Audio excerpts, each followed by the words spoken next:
介绍 Python 的程式码。首先这几行是这个 touch 是主套件，提供运算与深度学习的功能。然后这个 NN 是神经网络模组，包含总成与损失函数。这个 Open 是这个优化器模组。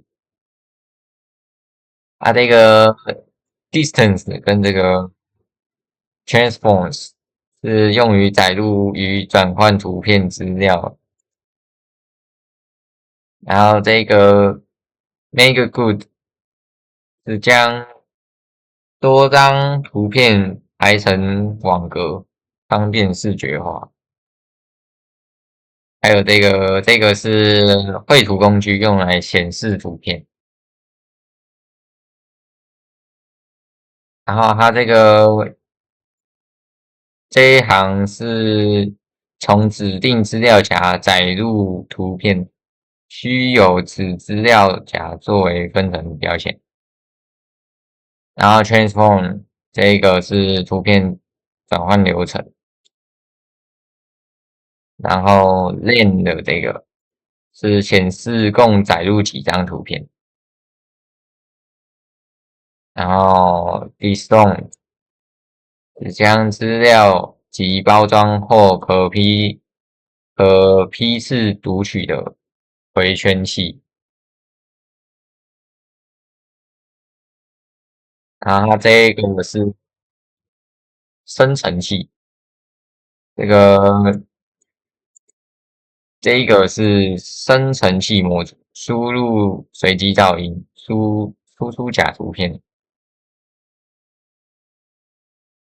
然后这个 noisy dim 是噪音向量维度，预设为100。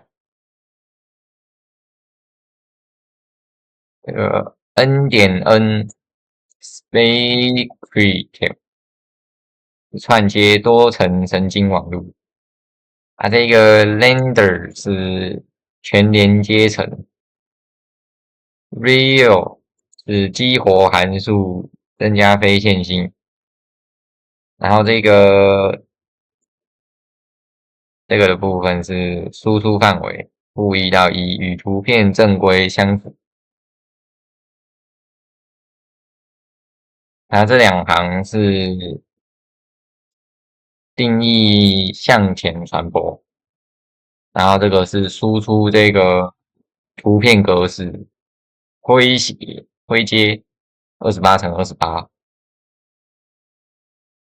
然后这个 discrete 是判别器模组，判断图片的真假。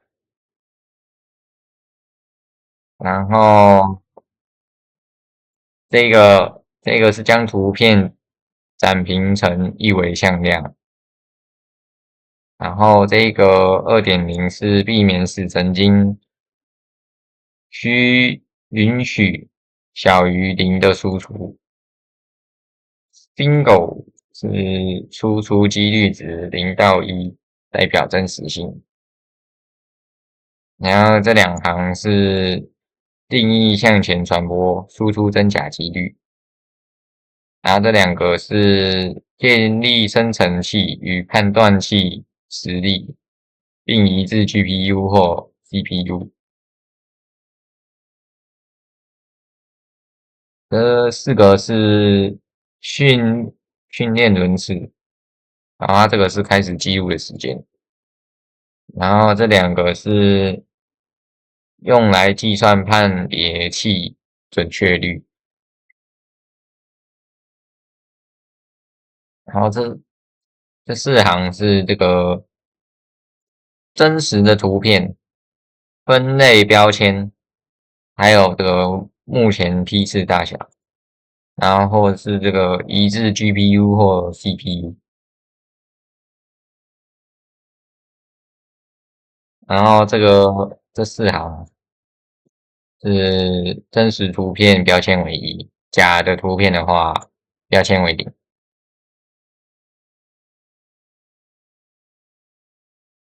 然后这个 zero gate 是清除梯度，Z 是随机产生造成，然后这个 G 是生成假图片，然后这个有一个 H 是避免更新生成器，然后这个 loss D 是判别损失，然后这个 backward 是反向传播，space 是这个更新参数，然后这几行是不计算梯度，判断真图是否大于0.5，如果假图是否小于0.5，然后累积正确的总数。然后这几个是生成器目标，让判断误判伪真，更新生成器的参数。然后最后这几行是这个计算每轮训练时间与判别器准确率。好，我的报告到此结束，谢谢大家。